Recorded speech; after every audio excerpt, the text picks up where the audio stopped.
Imagine a vessel, vast and vibrant, sailing not seas, but the starry expanse of Mythalel's dimension. This be the SS Space Serpent, a pirate ship unlike any other. Her timbers, crafted from the bones of fallen constellations, creaked with tales of interdimensional escapades. Her sails, woven from captured nebulae, billowed with the sighs of ancient stars. And her crew?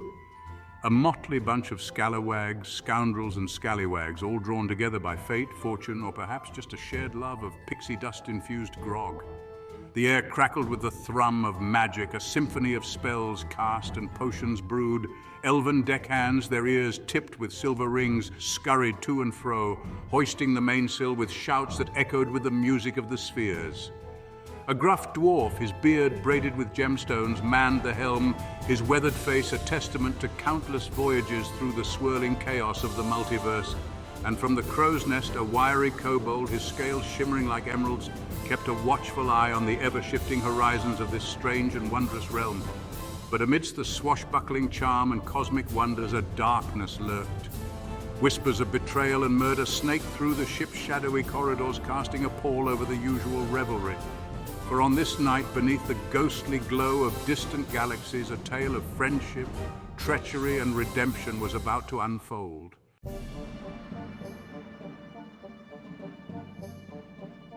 In the bowels of the ship, tucked away in a cramped and musty cabin, resided Pops, a goblin of singular and rather pungent distinction. His skin, a sickly shade of green, was perpetually slick with a thin sheen of grime, as if he'd just emerged from a mud bath in a swamp filled with discarded paint thinner. His eyes, two beady black orbs that glinted with mischief and a hint of madness, darted about constantly, taking in every detail of his surroundings. His companions, a motley crew of misfits and reprobates, tolerated his eccentricities with a mixture of amusement and mild disgust. There was I, Mythalel, the gray elf guitar wizard, whose fingers danced across the strings of my enchanted axe with an almost supernatural grace.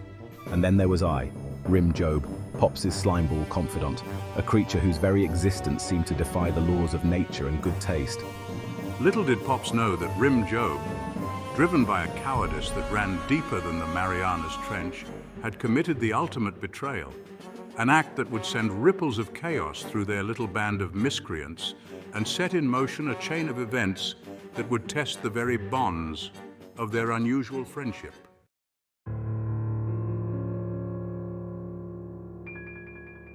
The taverns and tap rooms of the SS Space Serpent buzzed with a most unusual rumor. Word, carried on the breath of gossiping goblins and the clinking of ale mugs, spoke of Rim Job's unexpected demise.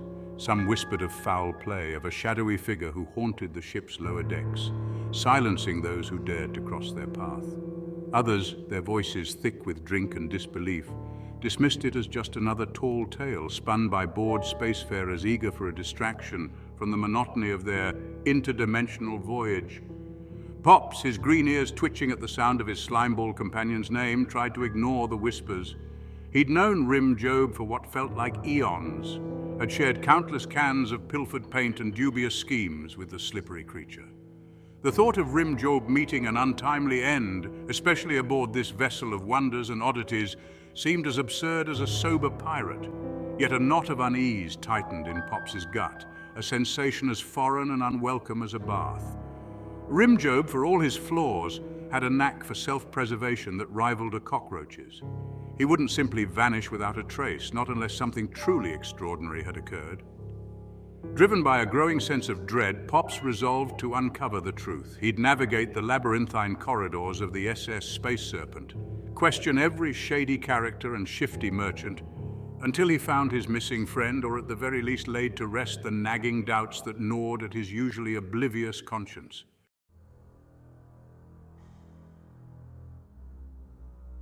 The stench hit Pops first, a wave of putrescence so potent it could have peeled the paint off a bulkhead. It originated from Rim Job's usual haunt, a cramped storage hold that reeked of fermented fish guts and stale pixie dust.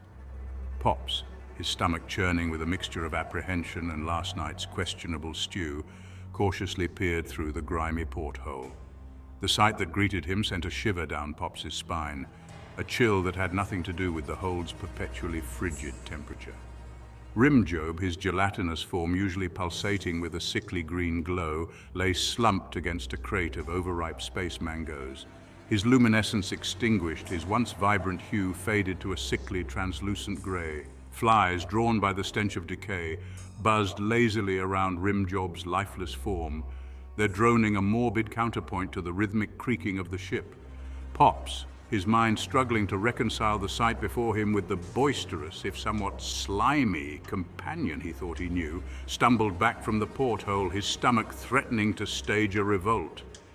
He'd seen his fair share of unpleasantness in his travels across Mythalel's dimension, from exploding nebulae to the aftermath of particularly raucous goblin karaoke nights. But nothing, not even the time he'd accidentally stumbled upon a coven of hags performing a ritual sacrifice involving a rubber chicken and a year's supply of mayonnaise, had prepared him for the sheer wrongness of seeing Rimjob so utterly, so irrevocably inanimate.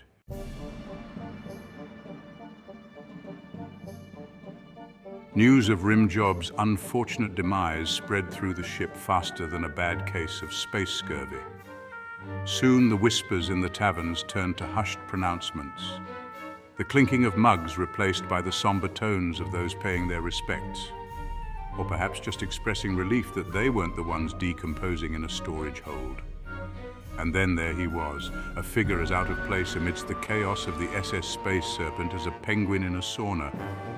Detective Smith, his trench coat flapping dramatically behind him like a misplaced batwing, his fedora casting a shadow over his piercing, suspicious eyes, strode onto the scene, his very presence radiating an air of authority that clashed with the ship's usual ambience of barely contained mayhem.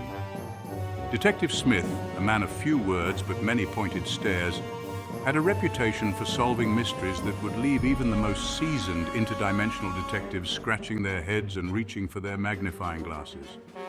He was a bloodhound on the scent of a crime, a terrier digging for the truth, and right now Pops had a sinking feeling that he was the juicy bone buried in the middle of it all. Are you there, Goblin? Detective Smith barked, his voice as sharp and unforgiving as a shard of broken glass. I hear you were chummy with the deceased. Tell me, did you notice anything unusual in the hours leading up to his untimely demise?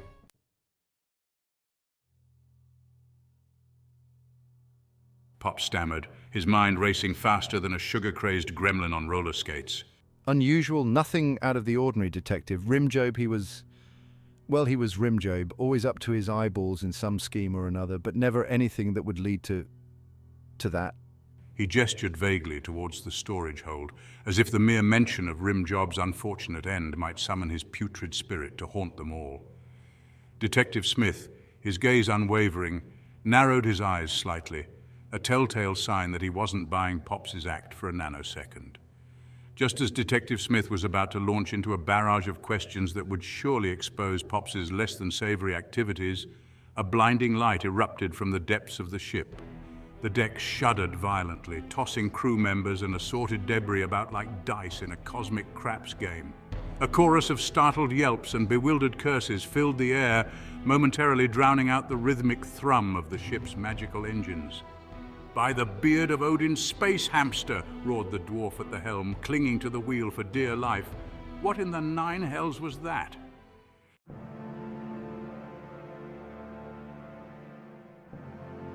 Out of the swirling chaos, a figure emerged, silhouetted against the blinding light. He stood tall and proud, clad in shining armor that seemed to radiate an otherworldly luminescence. A long, flowing cape as white as a neutron star billowed dramatically behind him, and upon his head he wore a helmet crowned with a single majestic horn that seemed to pierce the very fabric of reality. "Fear not, ye scurvy dogs, for I, Sir Steve the Paladin, have arrived to right wrongs, dispense justice, and sample the local cuisine, not necessarily in that order." As the light subsided and the ship slowly regained its equilibrium, the crew gaped at the newcomer, their jaws agape, their eyes wide with a mixture of awe, confusion, and a healthy dose of what in the multiverse is going on here. Pops, never one to be left speechless for long, even in the face of such an unexpected and frankly rather impressive entrance, found his voice. "Sir Steve the Paladin, eh? Sounds a bit pretentious, don't you think? What brings a shining beacon of justice like yourself to our humble, albeit slightly smelly vessel?" I have come for the one known as Rim Job, he declared, his voice ringing with an authority that brooked no argument. A grave injustice has been done, and it is my sacred duty to set things right.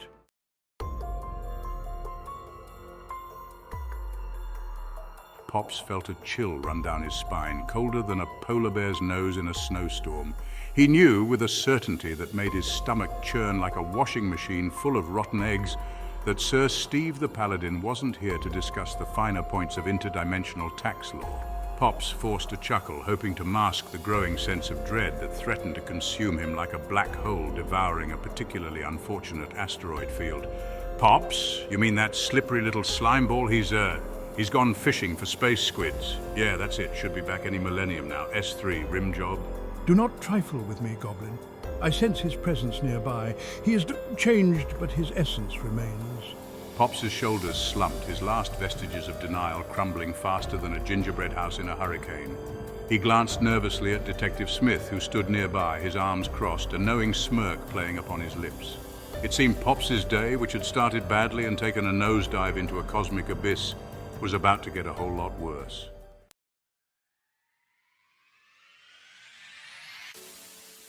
A collective gasp, like the exhale of a nebula, swept across the deck. Even Detective Smith, a man not easily fazed by interdimensional oddities, raised an eyebrow in surprise. From the depths of the ship, where the blinding light had originated, emerged Rim Job. But this was no ordinary rim job, not the cowardly, perpetually panicked slimeball Pops knew. This rim job shimmered. He pulsed with a celestial luminescence, his gelatinous form now imbued with an ethereal glow. Gone was the stench of fish guts and fear sweat, replaced by an aroma of stardust and, oddly enough, freshly baked bread. S1, greetings, Pops. It seems I've been indisposed.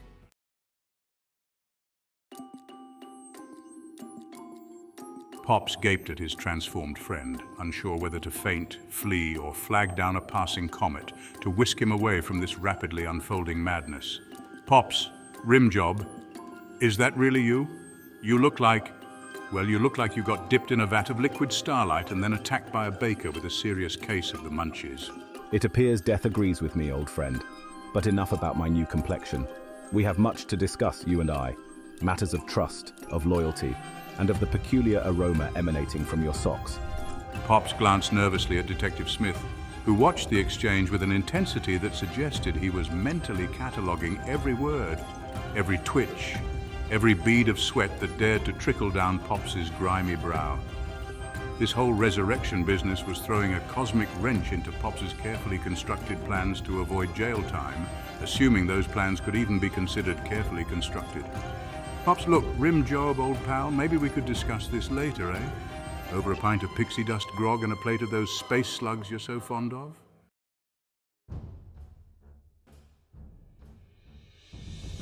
Sir Steve the Paladin, his armor gleaming under the light of 1,000 distant suns, stepped forward.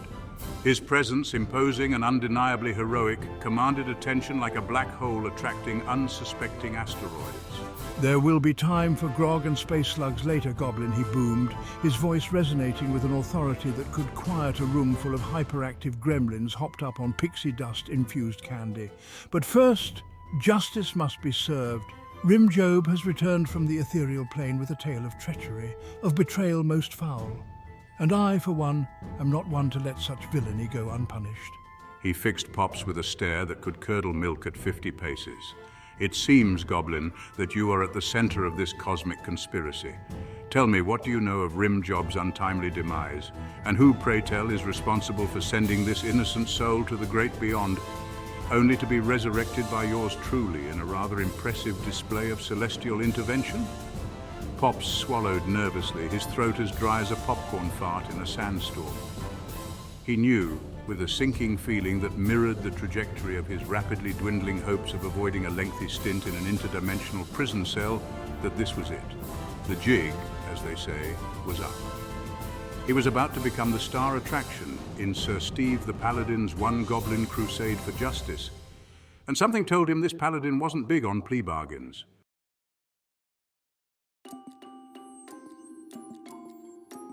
Pops, his mind racing faster than a runaway rocket-powered roller coaster, weighed his options. He could lie, of course, weave a tale so outlandish and convoluted that it would make even the most seasoned interdimensional lawyer's head spin. But something told him that Sir Steve the Paladin, with his piercing gaze and uncanny ability to resurrect deceased slime balls, wouldn't be easily fooled. Well, Sir Steve, it's like this, Pops began, his voice a nervous squeak that could curdle milk at 1,000 paces. Rimjob, bless his slimy little soul, wasn't exactly the sharpest tool in the celestial shed, always getting himself into sticky situations, if you catch my drift. Last I saw him, he was trying to trade a bag of enchanted beans for a map to the legendary Toilet of Doom. Don't ask. "Silence, Pops," he commanded, his voice resonating with a newfound authority that sent shivers down even Detective Smith's spine. The time for half-truths and poorly conceived alibis has passed. The truth, as they say, will set us free, or at least provide some much-needed exposition. He turned to Sir Steve the Paladin, his luminescent form pulsing softly. "Noble Paladin, I was betrayed, and the perpetrator is none other than... Well, this is awkward."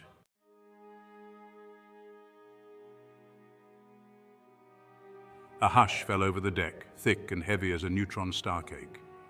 The crew of the SS Space Serpent, their faces a mixture of astonishment and morbid curiosity, leaned in, eager to witness the cosmic drama unfolding before them. Even the ship itself seemed to hold its breath, its creaking timbers silent for the first time in eons.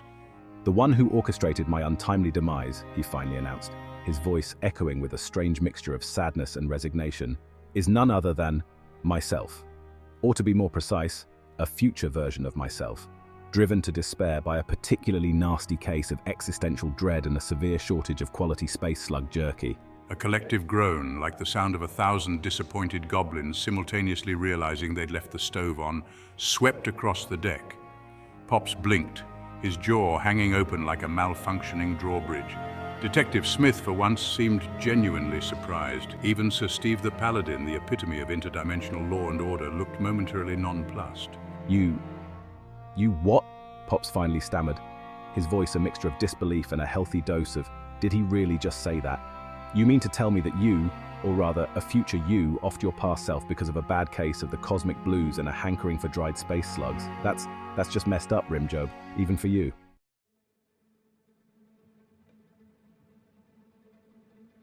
Rimjob, his luminescent form pulsing softly, nodded. "It's a long and convoluted tale, old friend, one involving time travel, alternate dimensions, and a particularly persuasive talking turnip. Suffice to say, it was a dark time, but enough about my midlife crisis. We have more pressing matters to attend to." Fear not, fellow travelers, for I, Mythalel, have foreseen a grave threat to our very existence. A darkness approaches, more sinister than 1,000 black holes filled with stale space cheese. We must prepare ourselves for battle or face the consequences.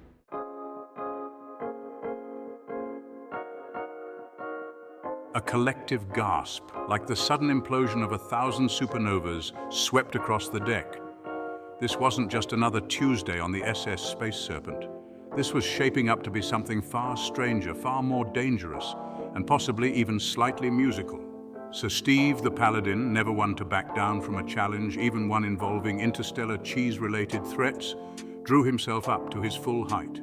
Before Mythalel could elaborate or launch into a detailed explanation of the olfactory horrors of poorly aged interdimensional dairy products, Sir Steve the Paladin did something completely unexpected. He began to rap.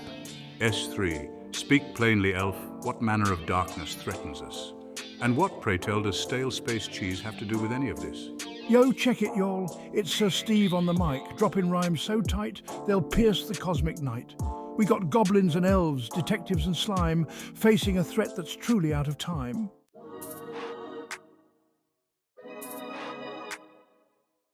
Sir Steve the Paladin, his shining armor reflecting the flickering light of the enchanted lanterns strung across the deck, continued to spit rhymes, his voice booming with an unexpected rhythm and flow. From the depths of despair, a darkness arises, threatening to consume us all with its lies. But fear not, ye mortals, for we shall prevail. With courage and steel, our spirits won't fail. The crew of the SS Space Serpent, initially stunned into silence, began to nod along to the beat, their feet tapping involuntarily against the wooden deck. Even Detective Smith, A man who prided himself on his stoicism and unwavering adherence to the law found himself bobbing his head slightly, a grudging smile playing upon his lips. Perhaps we should suggest a rap battle between Sir Steve and Mythalel. Now that's an interdimensional showdown I'd pay good pixie dust to see.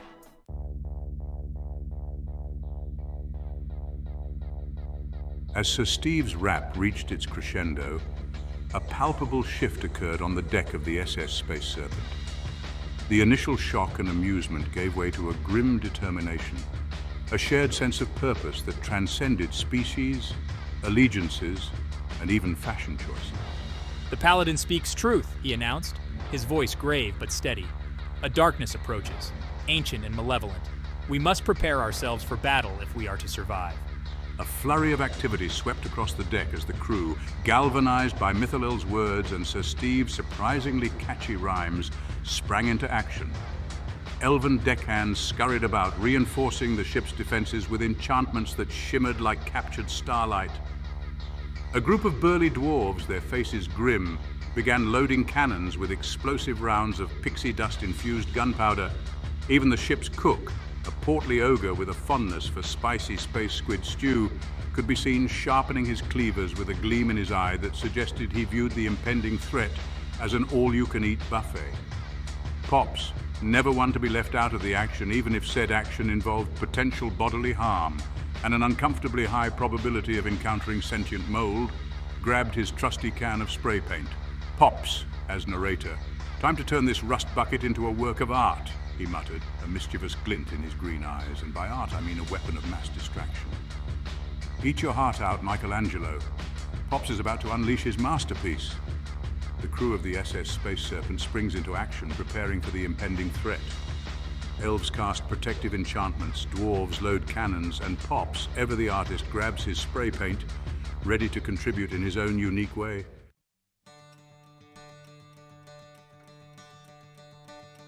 As the crew of the SS Space Serpent prepared for the coming storm, a strange and unexpected sense of camaraderie settled over the deck.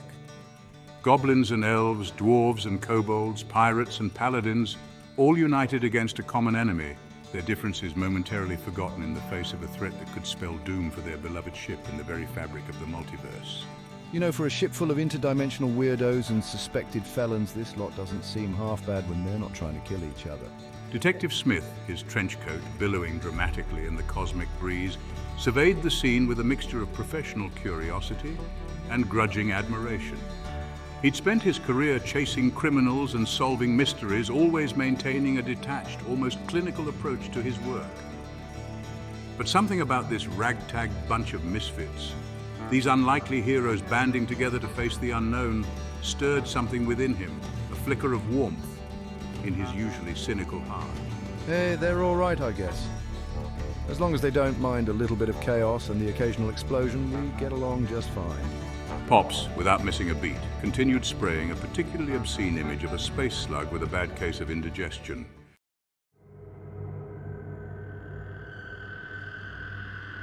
The darkness descended upon the SS Space Serpent like a shroud woven from the fabric of 1,000 nightmares, its tendrils thick with malice and the faint aroma of stale space cheese. The ship, once a beacon of mirth and mayhem amidst the cosmic tapestry, now shuddered under the weight of an ancient evil, its timbers groaning in protest, its sails flapping like the wings of a dying starling. From the depths of this swirling abyss emerged creatures of unspeakable horror. Space slugs with teeth sharper than a tax collector's wit, sentient mold spores with a penchant for bad poetry, and a particularly grumpy-looking celestial hamster wielding a miniature battle axe. The crew of the SS Space Serpent, their faces pale but resolute, met this onslaught with a ferocity that belied their motley origins and questionable hygiene habits. Mythalel, his enchanted guitar ablaze with celestial fire, unleashed a torrent of riffs so powerful, so soul-stirring, that they ripped through the ranks of the enemy like a cosmic lawnmower through a field of overgrown dandelions. S4 and Pops? Pops, armed with nothing but his trusty can of spray paint and a mind teeming with imagery that could curdle milk at 1,000 paces, transformed the deck of the SS Space Serpent into a kaleidoscope of color and chaos.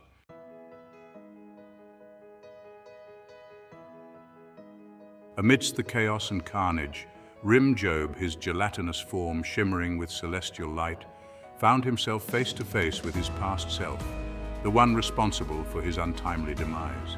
So, it's come to this, has it? A cosmic showdown between two versions of the same slime ball. Honestly, you'd think the multiverse could come up with a more original plot device. Change things? Look around you. It's a little late for a change of heart, wouldn't you say? It doesn't have to be this way, old me.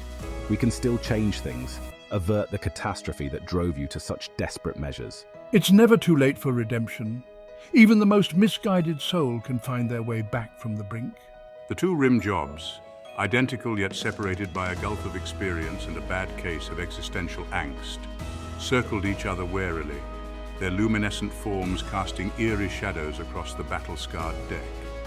Sir Steve the Paladin, his armor gleaming under the light of 1,000 dying stars, strode into the fray, his presence radiating an aura of righteous fury and the faint scent of freshly baked cookies.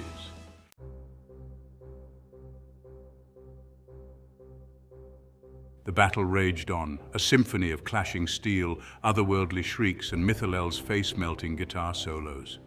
The crew of the SS Space Serpent, battered but unbowed, fought with a ferocity that surprised even themselves. They had faced impossible odds before, had stared down cosmic horrors that would make a black hole blush. But something about this fight, this desperate struggle for survival, ignited a spark within them, a primal instinct to protect their unusual family, their floating haven amidst the vast expanse of the multiverse. I don't know about you, Rimjob, but this whole end of the multiverse thing is really cramping my style. I was planning on finishing that mural of you riding a giant space hamster through a black hole. Had a nice ring to it, don't you think? I appreciate the thought, Pops, but I think I've had enough near-death experiences for one lifetime, or two, as the case may be. Besides, I'm not sure even your artistic genius could do justice to the sheer existential terror of being swallowed by a giant space hamster. Pops, his clothes torn, his face smeared with paint and something that might have once been a space slug tentacle, found himself back to back with Rim Job. The two of them fending off a horde of sentient mold spores with a combination of improvised weaponry and questionable insults.